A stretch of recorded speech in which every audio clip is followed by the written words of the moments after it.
Video explaining integration in your Android app.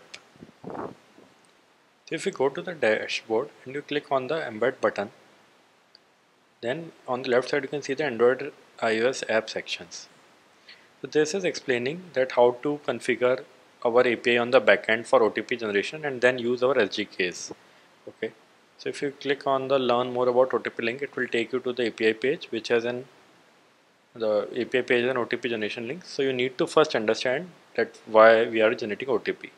So our app integrations have three securities which actually provide uh, uh, highest protection from video piracy. So one thing is that the default playback in our Android app is by default protected with Widevine DRM, which prevents any kind of illegal downloads, and also it blocks screen capture. So this Widevine DRM is the same thing which is used by something like Netflix, Hulu, Amazon Prime, etc. Okay. Then the OTP based dynamic playback via our SDK and APIs ensures that the URL generated are dynamic and only play for the one time.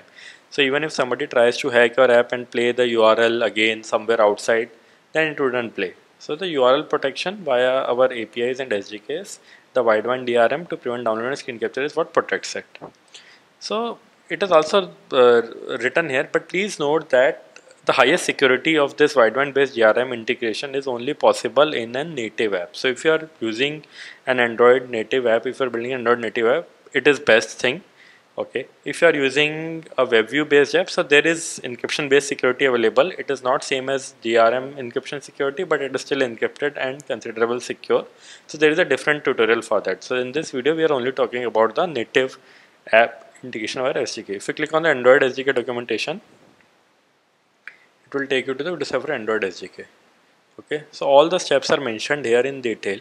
Okay, so even a sample Android app is there, which will take you to the GitHub link. So you can go through it, install it, you can try playback, etc. Then there are Java docs. So Java docs are essentially to get more data from the playbacks if you want to fetch certain player data, say like seek, etc. So you can go through it. Our Android app has one specialty that it also allows you to use offline download.